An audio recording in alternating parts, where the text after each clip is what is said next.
Hey guys, what's up? I'm Erin and welcome back to the channel. Social Security claims are surging in 2025, up nearly 18% from the same time last year.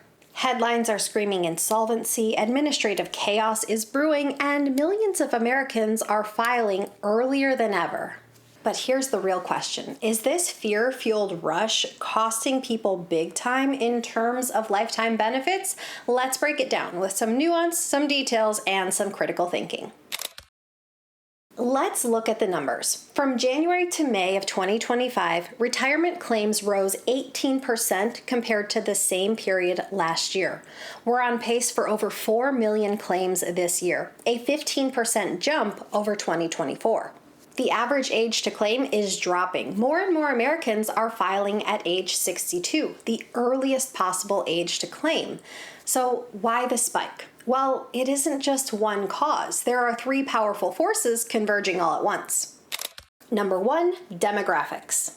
Baby boomers are hitting retirement age. 11,000 people are turning 65 every single day. But experts say that this surge goes well beyond demographics, as these filings are up well beyond what was expected. Reason number two, policy changes. Recent reforms, like the Social Security Fairness Act, prompted many former public sector employees and spouses of former public sector employees to file because of the newly expanded benefits that they are now eligible for. But the biggest driver is anxiety, fear, and uncertainty. There's a lot of fear that benefits could be cut or delayed. There's a lot of chaos around the Social Security Administration right now because of the Department of Government Efficiency and the shakeups that they introduced to the organization. And really, right now, the media is pushing panic in the headlines. Analysts are calling it fear-fueled filing. Many people are claiming right now because they're scared of the changes that may come tomorrow or shortly down the road. They're filing not because of age, but urgency, confusion, and yes, fear. And for many, this fear is locking in a lower lifetime benefit. Let's talk about this stress because it's everywhere right now. You've probably seen headlines like, Social Security Trust Fund running dry. Is the program about to collapse? Claim now before it's too late. These stories tap into our deepest financial fears about survival and stability, and the fear surrounding, will this money that I've been counting on for retirement actually be there?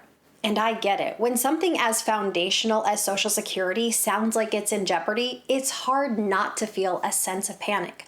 But the truth is, the word like insolvency gets thrown around a lot, but that doesn't mean that Social Security would be disappearing. What it means is that if Congress does nothing, benefits would be reduced, not eliminated. Most projections estimate around 77% of scheduled benefits would be paid out, funded through ongoing payroll taxes. Let's make it real. If someone was expecting $2,500 a month, a 77% payout would mean $1,925 for the month.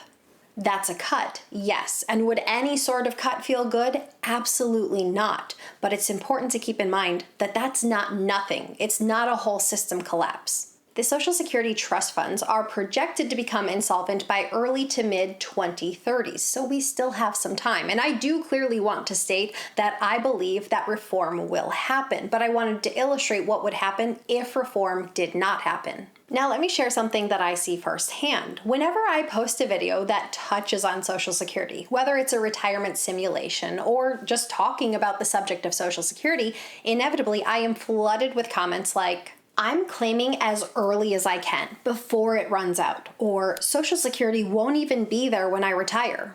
And I truly understand the emotion behind that. You've paid into the system your entire working career. Of course you want to get what you've earned.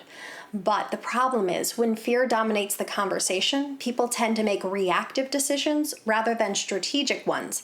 And that brings us to the real costs of panic.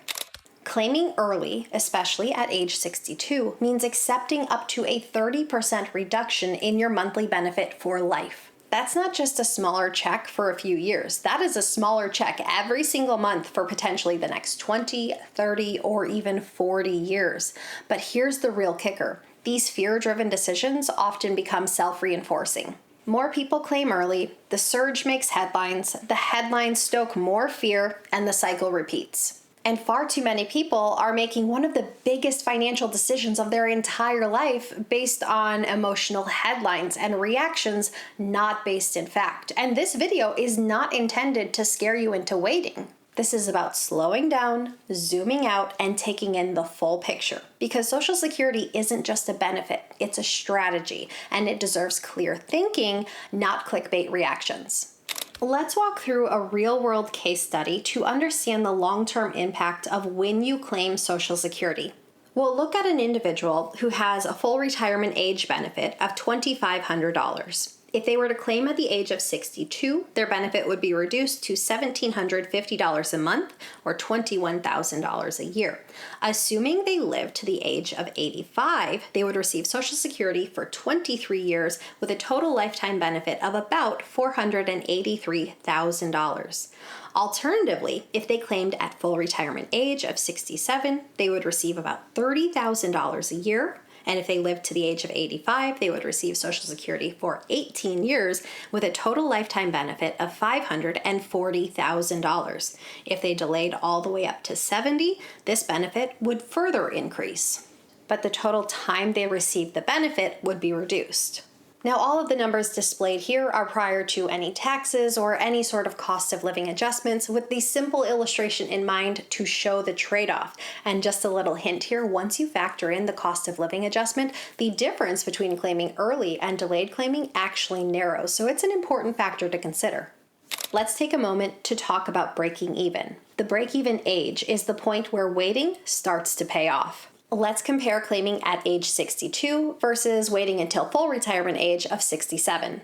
If you started collecting at age 62, receiving $1,750 a month, you'd receive this for an extra 5 years, totaling $105,000 in benefits. If you waited until you were 67, you'd receive $2,500 a month, or $750 more than someone who claimed at age 62. In this case, it would take about 11.7 years for the delay to pay off in terms of total dollars received from Social Security. So your break-even age is approximately 79. If you live past the age of 79, waiting until the age of 67 to claim would have resulted in more total lifetime income. However, if you pass away before the age of 79, claiming at 62 would have resulted in more income. Let's be honest here. There is no one-size-fits-all answer as to what is the right age to claim. The decision isn't just about maximizing total dollars received. It's also about your life. Are you in good health, or do you have a chronic condition? Do you need the income now to cover living costs or medical bills?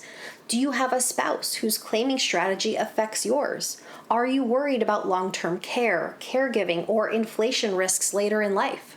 These are deeply personal questions, and the right age to claim Social Security isn't often found on paper. It's what works best with your day-to-day life. There is no universal best age, but what works best for your situation.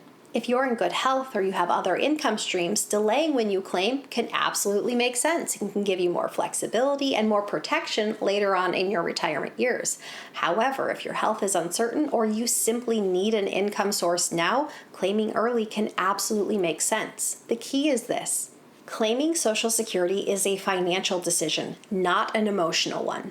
Don't let a fear-driven headline or panic rob you of your clarity. Take a breath and pause. Figure out when is the best time to claim for you. Now, we've talked a lot about the emotional side, but let's also look at the facts behind the panic. Yes, the trust funds for Social Security are anticipated to be depleted by early to mid-2030s if nothing changes. But remember that Social Security is a pay-as-you-go system. Benefits would still continue if nothing changes, simply at a reduced rate because ongoing payroll deductions. But here is something really important to keep in mind. This is not the first time the system has faced funding issues. In 1983, Congress passed sweeping bipartisan reforms, raising the full retirement age and increasing payroll taxes to stabilize the program for decades. Since then, lawmakers have made incremental adjustments to the tax cap, the earnings limit, and even the benefits formula. There is a long history of late-stage action when it comes to Social Security, and strong public mandate to act again. In fact, a Pew Research survey found that 74% of Americans oppose cutting benefits to fix Social Security, and lawmakers do pay attention to that. So why does the panic feel so much louder now? Well, first and foremost, we're in the middle of it, and when you're in the middle of it, it always feels like it's more urgent. Secondly, DOGE is a major factor, or the Department of Government Efficiency. DOGE initiated some major staffing cuts and closures to field offices, which led to some really long wait times and confusion among claimants. Operationally, it's kind of been a hot mess, but structurally, the program is much the same. Add in policy changes like the Social Security Fairness Act, which prompted some public sector workers and lower income spouses to file early to secure new benefits. It's clear that both policy changes and fear are driving this surge. And then there's the rhetoric. When high-profile figures call Social Security a Ponzi scheme, it makes headlines, and it really misrepresents how the program actually works. Social Security is not an investment fund. It is a government-guaranteed insurance program that has been reliably paying benefits for over 80 years. We've seen this pattern before. During the Great Recession, insolvency fears spiked. During COVID, early retirements surged. And every time a trust fund report is released, fear makes the rounds. But every time the system has adjusted and people still continue getting their checks. Yes, the program does have some funding issues, but it has a long track record of reform and strong public support. So it's important to note that this is not the end of Social Security. It's a time to stay informed so you can make decisions based in fact. So what should you do before you file for Social Security? When are the best times in which it makes the most sense to claim early? Perhaps you have a serious health concern or a shorter life expectancy. Maybe you're out of work and genuinely need this income to get by. Or perhaps you're simply coordinating with a spouse to maximize household benefits using a split claiming strategy. But here's what I don't want you to do. Don't claim early because your neighbor did, or don't rush into claiming because you read a headline saying that the system's about to go bankrupt. Before you claim, there are 3 things you should do. 1, run the numbers. Know your budget and your break-even ages and understand how when you claim will affect your monthly income as well as your lifetime income. If you're uncertain, make sure to talk to a fiduciary financial planner. Not just an advisor, but someone who is legally obligated to act in your best interests and someone who truly understands the trade-offs of claiming at different ages. And make sure your decision is grounded in your life, not someone else's. Look at your health, your income, your family's history of longevity, and your savings goals. Make sure the decision aligns with your life. This isn't just about choosing a date, it's about protecting your future. Be strategic, be informed, and make a decision that's right for you, not one driven by fear. Yes, Social Security has its problems, but the greater threat to your retirement is not the insolvency of the program. It's making a permanent decision that is rooted in temporary fear. So have you thought about when you want to claim Social Security? What age are you thinking of? Leave it in the comments down below. I post new videos every single week. If you got anything at all out of this one, please give it a like. If you're new here, please consider subscribing, or if you know of someone who might get something out of this type of content, please consider sharing. I'll see you soon. Bye. Yes, Social Security has problems, but the greater threat, use your words. Recent reforms like the Social Security Fairness Act prompted many. What it means is that if Congress, did you hear how I said it? We're not gonna say it like that. So are there ever times where it makes, I don't like that. I'm gonna get my head bitten off for that one. I don't wanna say that. Know your budget and understand your break-even ages. And there's a lot of chaos around the social